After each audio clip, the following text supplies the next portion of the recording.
예수님은 아름다워라. 산 밑에 백합하여 빛나는 새벽별, 주님 영원할 길 아주 없도다. 내 맘이 아플 적에 그리로 되시며 나 외로울 때 좋은 친구라. 주는 저 산 밑에 백합 빛나는 새벽별, 이 땅 위에 비길 것이 없도다. 내 몸의 모든 염려 이 세상 고락감 나와 항상 같이 하여 주시고, 시험을 당할 때에 악마의 개교를 즉시 물리치사 날 지키시네. 온 세상 날 버려도 주 예수 안 버려 끝까지 나를 돌아보시니, 주는 저 산 밑에 백합 빛나는 새벽별, 이 땅 위에 비길 것이 없도다. 내 마음을 다하여서 주님을 따르며 길이 길이 나를 사랑하리니, 물불이 두렵지 않고 장검이 겁없네. 주는 높은 산성 내 방패시라. 내 영혼 먹이시는 그 은혜 누리고 나 친히 주를 뵙기 원하네. 주는 저 산 밑에 백합 빛나는 새벽별, 이 땅 위에 비길 것이 없도다. 아멘. 할렐루야. 오늘은 거룩하고 복된 주일입니다. 오늘의 말씀 구약 성경 아가서 7장 1절로부터 9절에 있는 말씀 다시 봉독해 드립니다. 1절로부터 이제 13절까지 있는 말씀을 전체로 봉독해 드리겠습니다. 내 발이 귀한 자에 따라 신을 신은 내 발이 어찌 그리 아름다운가. 내 넓적다리는 둥그러서 공교한 장색에 만든 구슬괴미 같구나. 배꼽은 섞은 포도주를 가득히 부은 둥근 잔 같고, 허리는 백합화로 두른 밀단 같구나.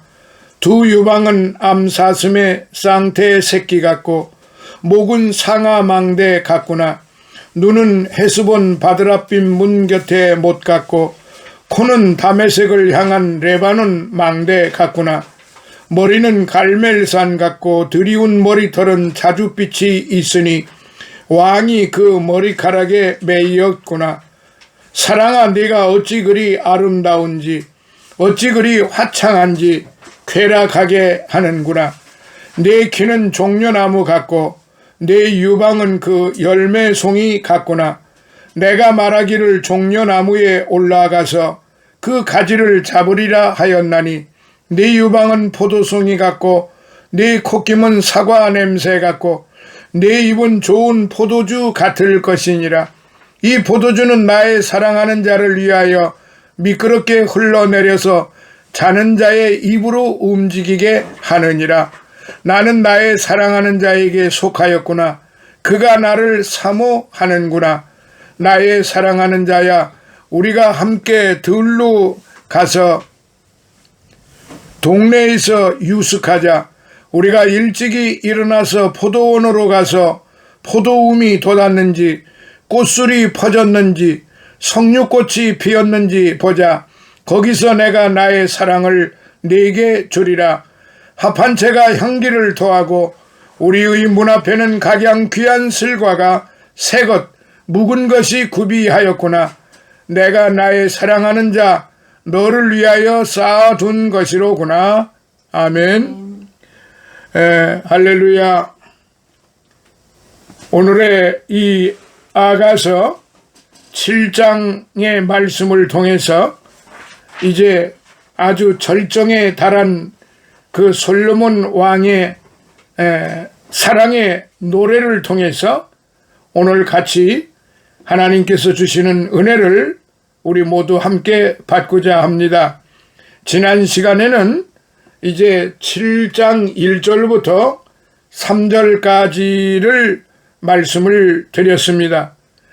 오늘은 이제 4절로부터 이어지도록 그렇게 하겠습니다. 오늘의 지난 시간에 1절 첫 번째 발에 대해서 말씀을 드렸는데 그게 선교의 능력이라고 말씀을 다시 한번 드립니다. 두 번째 넓적다리에 대해서 말씀을 드렸는데 교회의 연합이라고 말씀을 드립니다. 그리고 세 번째 배꼽에 대해서 말씀을 드렸는데 배꼽은 진리의 공급처, 진리의 공급처라고 다시 말씀을 드립니다. 그리고 이제 허리에 대해서 말씀을 드렸는데 그 허리는 오늘 이 시간에 다시 말씀을 드리도록 하겠습니다. 허리는 백화파로 두른 밀단 같구나 라고 했는데 허리는 힘의 원천이라고 말씀드렸습니다. 허리가 약하면 아무 힘도 쓸 수가 없지요. 튼튼한 교회는 영적 능력이 왕성한 교회입니다. 또 이러한 교회는 하나님의 말씀 구령 사업에서도 아주 열심히 있기 때문에 많은 생명을 구원하는 그런 부흥하는 그런 교회라고 말씀을 드렸습니다. 그리고 3절에 유방은 생명의 양육이라고 말씀을 드렸습니다. 두 유방은 암사슴의 쌍태 새끼 같고라고 말해 유방은 생명의 양육을 상징한다고 말씀드렸어요. 모든 생명은 여인의 유방을 통해서 양육이 되는 것입니다. 교회가 신자를 양육함에 있어서 진리의 말씀으로 진리의 젖으로 흡족하게 먹이지 않으면 올바로 정상적으로 튼튼하게 양육이 되지를 않습니다. 신자를 제자화함으로써 교회의 유방은 또 다른 많은 유방 가진 자를 얻게 된다는 그런 것입니다. 말씀입니다. 자, 그러면 오늘 이제 4절에 목은 상아 망대 같구나라고 지금 4절에 나옵니다. 목은 상아 망대 같구나. 사랑하시는 성도 여러분, 목은 머리와 몸을 연결하는 매우 중요한 통로입니다. 이것은 몸이 교회의 몸이 되신 머리가 되신 예수 그리스도와의 교통을 뜻하고 있습니다. 머리와 단절된 몸이 살아있을 수 없듯이 그리스도와 교통하지 않는 교회는 있을 수가 없지요. 목을 통하여 몸이 머리의 지시를 받듯이 교회는 그리스도와의 영적 교통을 통하여 그리스도의 뜻을 성취할 수가 있는 것입니다. 그래서 목은 영적인 교통수단이라고 보는 것입니다. 주님과 우리 성도와 즉 신랑 되신 예수님과 신부된 우리가 서로 교통을 해야 되는데 바로 이 목이 상아 망대 같다라고 하면은 이 목이 얼마나 또한 튼튼하고 아주 매끄럽고 견고한가를 잘 보여주는 것입니다. 여기 상아 망대 같구나라고 하는 것은 굉장히 튼튼하고 완벽한 것입니다. 그렇기 때문에 여기 솔로몬 왕이 네 목은 상아 망대 같구나라고 했을 때는 솔로몬을 바라보는 술람미 소녀의 그 마음이 상아 망대 같다 이 말이에요. 자, 다음으로는 이제 4절에 눈은 헤스본 바드라빔 문 곁에 못 갔고, 눈은 헤스본 바드라빔 문 곁에 못 갔고, 여기 헤스본 바드라빔 문 곁에 못이라고 말했을 때 앞에 헤스본 바드라빔 문 곁에 있는 못이라고 그랬어요. 이 못이 너무나도 맑은 못이다 이 말이에요. 깨끗하고 정결케 된 그런 아주 정수의 그런 못이 바로 헤스본 바드라빔 문 곁에 있다 이 말이에요. 그러니까 솔로몬 왕이 술람미 소녀의 눈을 보면서 지금 이렇게 표현을 한 것은 오늘 우리에게 어떠한 의미를 주는 교훈을 주느냐, 교회의 가치관, 교회의 가치관에 대해서 지금 말한 것이라고 볼 수 있습니다. 그러면 교회의 진정한 가치관이 무엇일까요? 바로 빌립보서 2장에 말씀하신 것, 사도 바울이 가르친 것처럼 예수의 마음을 닮아라, 예수의 마음을 품으라, 예수의 마음을 닮아라라고 하는 것과 같이 바로 교회의 진정한 가치관은 예수님의 마음인 것입니다. 다른 건 다 부수적인 거예요. 예수님의 마음이 아니고 다른 것이 아무리 호화찬란하다고 할지라도, 아무리 견고하다고 할지라도, 아무리 그 상어 망대와 같이, 그리고 섞은 포도주를 가득히 부은 둥근 잔같이, 허리는 백합바로 두른 밀단 같아도 예수님의 마음을 담지 않고서는 무용지물인 것입니다. 아무런 소용이 없는 거예요. 그래서 교회의 가치관은 바로 예수님의 마음인 것입니다. 예수님의 마음은, 그러니까 이 술람미 소녀의 눈을, 그 솔로몬 왕을 바라보는 그 눈이 예수님의 마음 같다.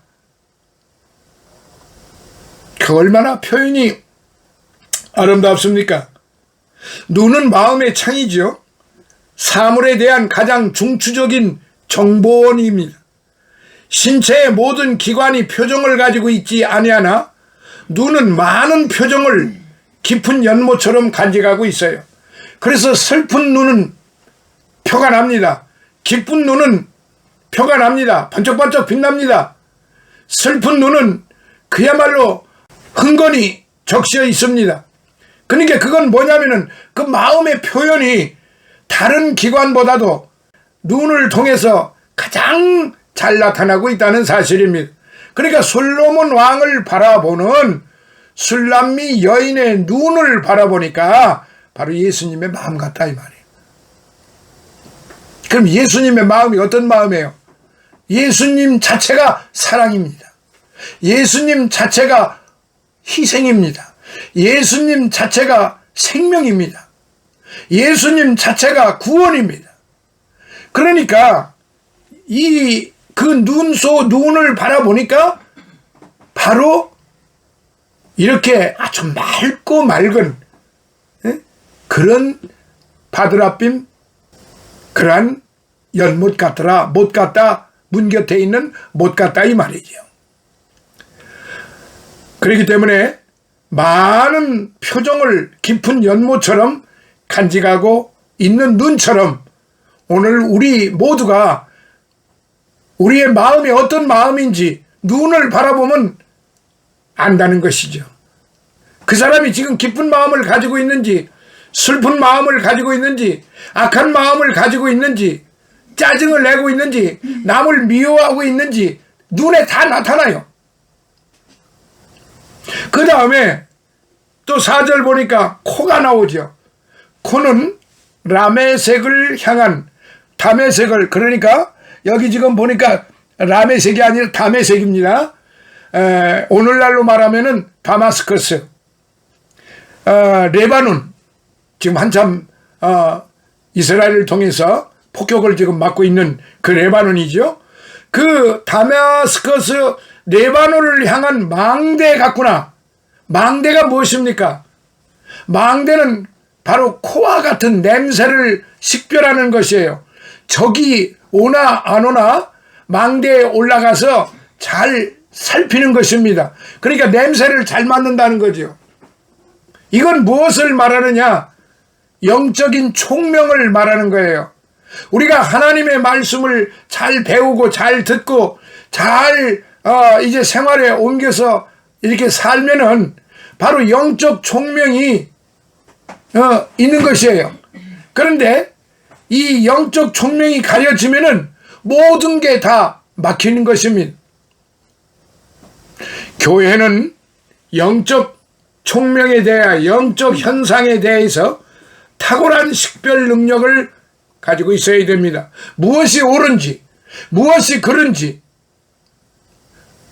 성령의 충만함인 것인지, 마귀에 충만한 것인지, 이게 지금 하나님의 영광을 나타내는 것인지, 마귀를 좋게 하는 것인지, 하나님을 좋게 하는 것인지, 사람을 좋게 하는 것인지, 이거 분별을 해야 돼요. 식별을 해야 된다 이 말이에요. 바로 솔로몬 왕을 바라보는 술람미 여인의 그 코를 지금 이렇게 레바논 망대 같구나라고 표현을 한 것은 술람미 여인이 솔로몬을 바라보는 그 식별 능력이 탁월하다 이 말이에요. 자, 그리고 5절을 보겠습니다. 머리는 갈멜산 같고 드리운 머리털은 자줏빛이 있으니 왕이 그 머리카락에 매이었구나. 이게 무슨 말일까요? 머리는 자기 통치의 중추부입니다. 교회의 영적 지도력은 하나님의 말씀과 영감에 의지하지 않으면 안 되는 것입니다. 그러니까 생각하고 말하고 행동하는 것, 이 다 머리에서 나오는 거예요. 머리가 움직여주지를 않으면 마음이 동하지를 않아요. 그래서 마음이 또한 동하지 않으면 내 몸이 움직여지지를 않아요. 영적인 지도력. 그러니까 솔로몬 왕이 술람미를 바라볼 때 바로 그렇게 왕이 그 머리카락에 매였을 정도로 그 머리는 갈멜산 같아. 갈멜산, 왜 갈멜산이라고 그랬을까요?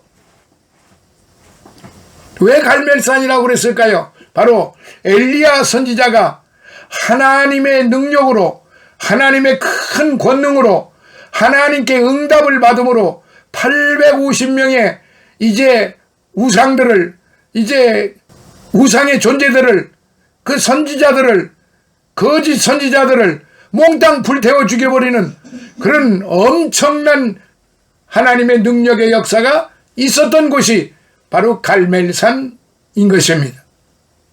그래서 갈멜산 하면 엘리야, 엘리야 하면 갈멜산. 우린 그렇게 알아야 됩니다. 영적인 제도력, 분명히 맺고 끊는 것이 분명하고 진리와 거짓이 분명히 나타났던 곳이 바로 갈멜산의 하나님의 권능의 역사이고, 엘리야를 통해서 하나님이 그 기도를 들으시고 응답을 하셨던 것입니다. 그러므로 오늘 저와 여러분들의 머리는 영적인 지도력으로 가득 차 있지 않으면 안 되는 것입니다. 교회 담임자가, 사역자가, 교회 주의 사자가 영적인 지도력이 없으면 어떻게 될까요? 그야말로 모래 위에 집을 진 것과 같은 것입니다. 비가 오고 창수가 나면은 다 무너지게 되어 있고 쓸려나가게끔 되어 있습니다. 그러니까 영적인 지도력이 없으면은 하나님의 교회가 성장되지를 못하고 날마다 문제만 일어나게 되어 있는 것입니다. 다 7절에 보니까 키가 나옵니다. 내 키는 종려나무 같고, 내 키는 종려나무 같고, 내가 말하기를 종려나무에 올라가서 그 가지를 잡으리라 하였나니, 또 8절에 키는 그의 인품과 권위를 표현합니다. 이것은 교회의 대외적 영향력을 상징하는 것입니다. 교회의 영향력이라는 것은 그 외형적 권위에 있는 것이 아니라 내적 영적 능력과 외적 봉사 능력에 있는 것입니다.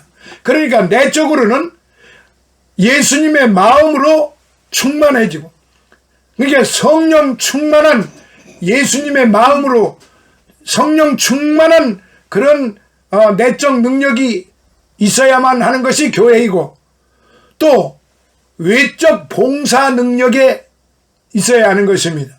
그러니까 내적인 것만 있는 게 아니고 외적인 것도 확실하게 나타나게 되는 것입니다. 그게 바로 9가지 열매를 통해서 나타나는, 성령의 9가지 열매를 통해서 나타나는 성령의 그러한 역사인 것입니다.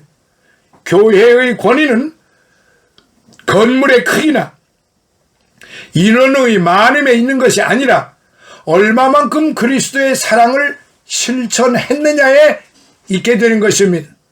그러니까 내적 권위만 있어 가지고는 이게 교회의 확실한 기능이 보이지 않는 겁니다.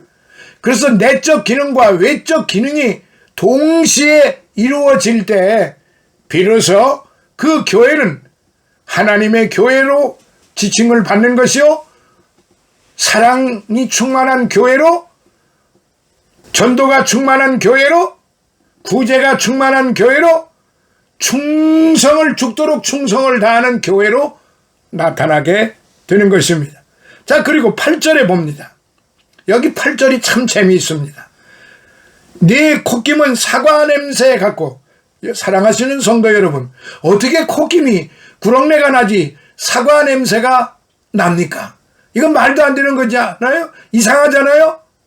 그런데 솔로몬 왕이 술람미 여인의 그 숨소리를 들어보니까 너무도 정열적이고 너무도 진실하고, 그러니까 이 콧김을 사과 냄새 같다라고 표현할 정도가 되면은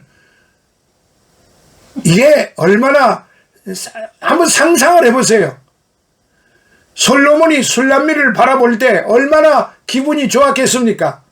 얼마나 감미로웠겠고 얼마나 새콤했겠느냐 이 말입니다. 얼마나 달콤했겠느냐 이 말이에요. 아니, 콧김이 달콤하고 새콤하고 감미로웠을 정도로 사과 냄새가 그렇지 않습니까? 사과 냄새가 제대로 된 사과의 그 향은요, 참 그 향기로운 그 표현할 길이 없을 정도로. 그런데 단순히 그렇게만 생각할 수는 없습니다. 내 콧김은 사과 냄새 같다라고 표현을 했을 때는, 콧김은 호흡인 동시에 입안에서 나는 냄새입니다. 콧김은 생명이 살아있다는 증거입니다. 또 몸 안의 상태를 표출해내는 고백이기도 합니다. 교회는 성령의 활동을 통하여 그 생명력을 과시해야 하며, 동시에 내적 성결로서 언제나 외부의 향기를 나타내야 하는 것입니다. 그러니까 내부가 깨끗하니까, 내부가 예수님의 마음으로 충만하니까 외부에 나타나는 현상도 예수님의 향기로 충만하게 퍼져나가는 것입니다.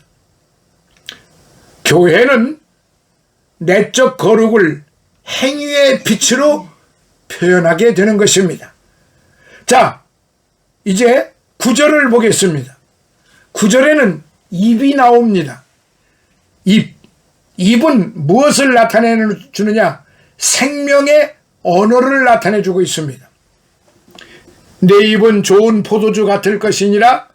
이 포도주는 나의 사랑하는 자를 위하여 미끄럽게 흘러내려서 자는 자의 입으로 움직이게 하느니라. 사랑하시는 성도 여러분, 포도주는 맛이 좋아. 그 마시는 자에게 즐거움을 줍니다. 또 탁월한 활력제로서 심신을 새롭게 해줍니다. 경쾌하게 만들어줍니다. 그리스도인의 입에서 나오는 말은 포도주와 같아야 됩니다.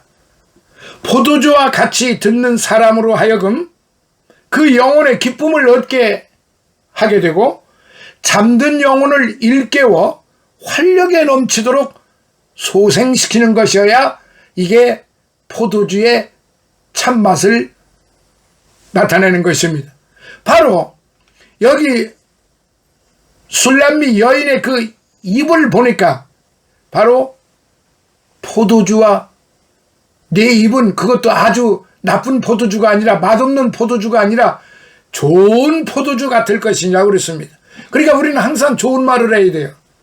우리 입에서, 우리 성도들의 입에서 나오는 모든 말은 포도주와 같아야 되는데 떫떫하다든지 시금털털하다든지 꾸렁내가 난다든지 된장 냄새가 난다든지 이런 냄새가 아니고 사과 냄새와 같은 그런 향기로운 언어가 되어야 됩니다. 남을 미워한다든지 남을 이간한다든지 그렇게 해서 참소를 해가지고 사람들을 마음을 아프게 한다든지 이런 것들은 결코 바람직하지 못하고 성도로서 올바른 자세도 아니고 올바른 입의 말이 아닌 것입니다. 우리는 술람미 여인의 그 입과 사과 냄새 같은 콧김을 우리는 날마다 내뿜어야 하는 것입니다. 자, 10절로부터 13절을 이제 마무리하겠습니다. 1절로부터 9절까지는 신랑이 신부의 아름다움을 노래한 데 대한 신부의 응답으로서 신부의 간절한 사랑 고백입니다. 이는 교회가 그리스도에게 드리는 사랑의 고백일 뿐만 아니라 헌신적인 애정의 표현을 상징하고 있습니다. 교회는 그리스도의 사랑 없이 존재할 수가 없고 또 그 사랑을 고백하고 그 깊이를 더해감으로서만 교회는 교회다울 수가 있습니다. 1절로부터 9절에 나오는 이 사랑의 노래가 솔로몬이 그렇게 술람미 여인을 향해서 그렇게 표현을 했지만은 실상 이것을 바꾸어서 보면은 술람미 여인이 그와 같이 자신의 그 몸의 신체를 통해서 솔로몬 왕에게 그렇게 보여주었다는 것입니다. 그런 헌신적인 애정의 표현을 보여주었다는 것입니다. 오늘 저와 여러분들은 우리가 속해 있는 우리 교회에서 바로 이렇게 술람미 여인의 헌신적인 애정 표현을 서로 보여줘야 됩니다. 서로 나누어야만 하는 것입니다. 서로 교통을 해야 되는 것입니다. 그래서 입의 말, 생각, 행동, 목, 눈 이런 모든 것들이 지금 여기서 나온 그 모든 신체의 그런 구조들을 통해서 우리가 그리스도의 그 사랑을 받은 것처럼 그리스도의 사랑을 그런 헌신적인 애정의 표현을 우리는 쉬지 말고 그렇게 보여줘야 하는 것이 바로 이 아가서를 통해서 우리에게 주시는 성도의 그런 본분이다 라고 하는 점을 우리는 깨달아야 됩니다. 그래서 10절을 보니까 나는 나의 사랑하는 자에게 속하였구나. 신부가 신랑에게 속해 있듯이 교회는 그리스도에게 속해 있어요. 그 이유는 그리스도가 그의 피로 교회를 사셨기 때문이에요. 생명을 지불하고 사신 교회이므로 교회는 영원히 그리스도의 소유입니다. 내 것이 아니에요. 내가 돈 내고 내가 헌금했다고 내 것이라고 생각하는 오늘날의 많은 그런 이기주의적인 그리고 자기 중심주의적인 그런 사람들이 교회 내에 가득 차 있다고 하는 그 자체가 매우 슬픈 일이고 안타까운 일이지만은 그 교회의 주인은 생명을 지불하고 사신 예수 그리스도이지, 결단코 자신이 교회 건축위원장이 되어서 또한 자신이 교회 건축원금을 내어서 내가 지었으니까 이 교회는 내 것이다라고 생각하는 사람은 참으로 미련한 곰탱이 같은 사람이고 참으로 어리석기가 짝이 없는 사람입니다. 오늘날 교회의 이권 문제로 교회가 갈라지고 교단이 갈라지고 성도와 성도끼리 서로 갈라지는 이유가 다 어디가 있겠습니까? 다 내 것이라고 생각을 하기 때문에 그렇습니다. 교회 내에는 내 것이라고 하는 것이 없어져야만 하나님이 기뻐하십니다. 다 하나님의 것이고 다 하나님의 영광이고 다 하나님의 영광을 위해서 헌신하고 봉사한 것이지, 내 것을 내가 드렸으니까 다 내 것이라고 생각하는 사람, 교단, 교회, 목사, 장로, 집사 있어서는 결단코 안 된다는 사실입니다. 교회가 그리스도에게 속해 있다 하면 교회가 세상의 것이 아니라는 뜻입니다. 동시에 교회는 세상에서 해방된 자유하는 존재라는 의미입니다. 너희가 세상에 속하였으면 세상이 자기의 것을 사랑할 터이니 너희는 세상에 속한 자가 아니요 도리어 세상에서 나의 택함을 입은 자니라라고 요한복음 15장 19절에 주님은 말씀하셨어요. 너희가 나를 택한 것이 아니라 내가 너희를 택하여 세웠다고 그랬습니다. 그러니 교회는 주님의 것이고 교회 주인은 오직 주님이시고 우리 모두는 주님의 종들인 것뿐입니다. 그가 나를 사모하는구나. 10절. 사랑은 상호간에 이해가 있어야 합니다. 사랑은 상호간 확인이 되어야 합니다. 신부는 신랑이 자기를 사모하고 있다는 것을 확신하고 있어요. 이 사랑의 확신이야말로 행복의 원천인 것입니다. 세상의 모든 것은 아무리 많이 가져도 만족할 수 없어요. 그러나 사랑은 오직 하나님만을 얻음으로써 만족과 행복을 느낍니다. 사랑의 위대성은 여기에 있어요. 신랑은 사랑 하나만 있으면 다른 것이 없어도 행복할 수 있는 것, 그것이 사랑입니다.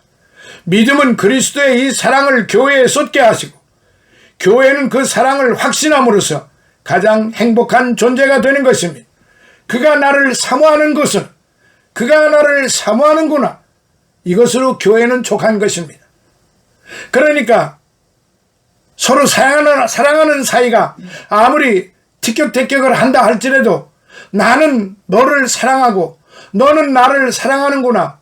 너는 나에게 속하였고 나는 너에게 속하였다 하면은 그것을 끝입니다. 거기에 재물이 필요가 없습니다. 거기에 권력이 명예가 다 필요가 없습니다. 오로지 너는 나에게 속하였고 나는 너에게 속하였다라고 하는 이것만 있으면은 그것을 끝입니다. 그것으로 족한 것입니다. 이제 11절. 나의 사랑하는 자야, 우리가 함께 들로 가서 동네에서 유숙하자. 신부는 신랑을 불러 함께 사랑의 여행을 떠납니다. 왕궁을 떠나 신부의 시골 고향집이 있는 전원으로 사랑의 여행을 떠나는 것입니다. 왕궁에서의 사랑은 사치스러운 호화로움이 있지만 전원에서의 사랑은 순수한 청초로움이 있습니다. 여행하면서 그들의 사랑에 미르는 깊이를 더해 갈 것입니다. 이것은 교회와 그리스도와의 동행을 의미하는 것입니다.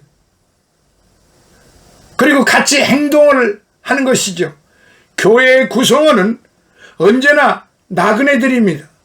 그들은 이 세상에 잠시 동안 나그네로 있을 때 그리스도와 동행하고 같이 봉사할 수 있는 은혜를 입은 자들입니다. 그리스도와 동행하고 봉사한다는 것은 성령의 내주와 성령의 권능에 의해서만 가능하게 됩니다.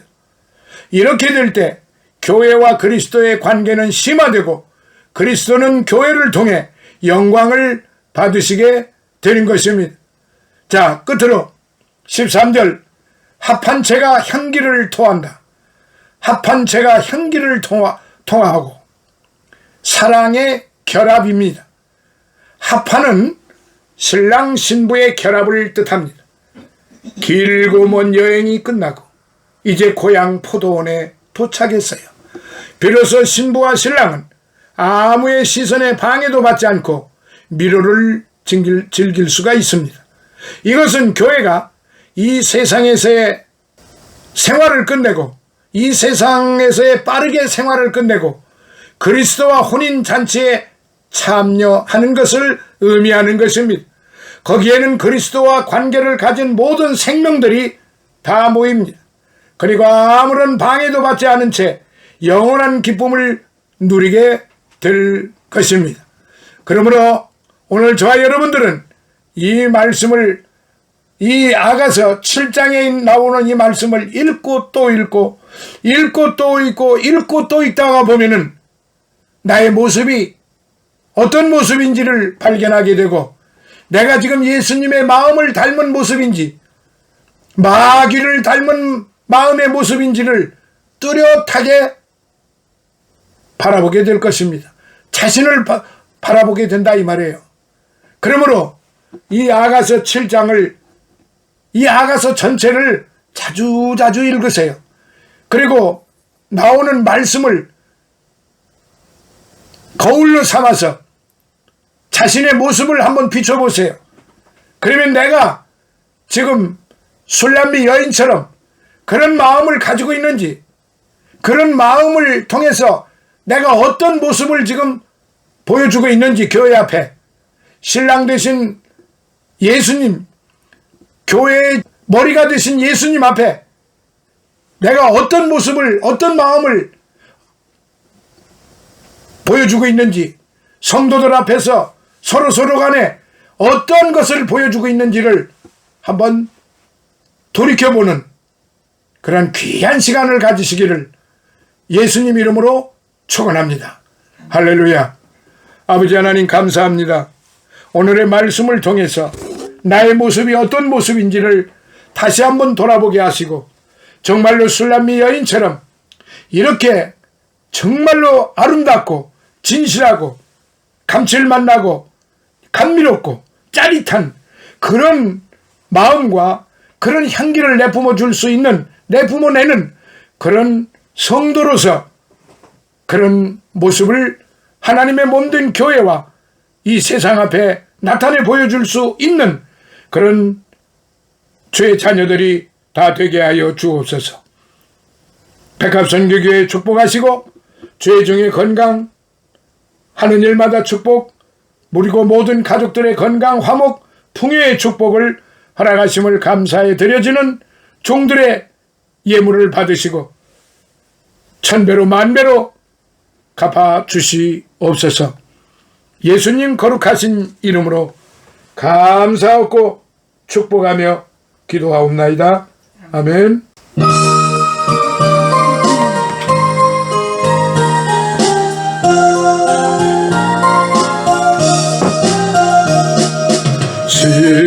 시온성과 같은 교회 그의 영광 한없다. 허락하신 말씀대로 주가 진히 세웠다. 반석 위에 세운 교회 흔들 자가 누구랴. 모든 원수 애워싸도 아무 근심 없도다.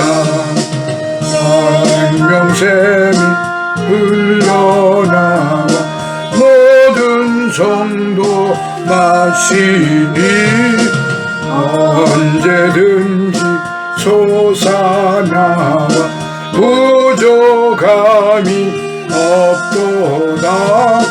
이런 물이 흘러간 목마를 누구랴 주의 은혜 풍족하여 넘치고도 넘친다. 주의 은혜 내가 받아 시온 백성 되는데 세상 사람 이방에도 주를 찬송하리라. 세상 어떤 모든 영광 아침 안개 같으나 주의 자녀 아들 복은 영원 무궁하도다. 아멘.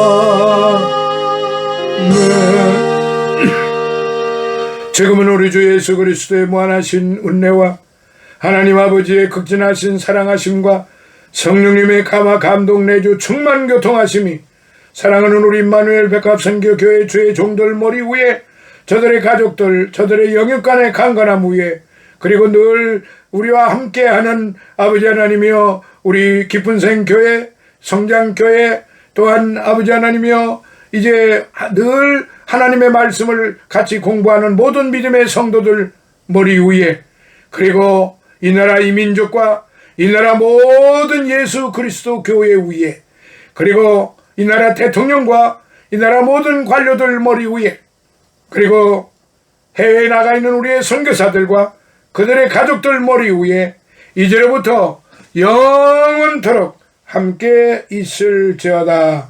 아멘.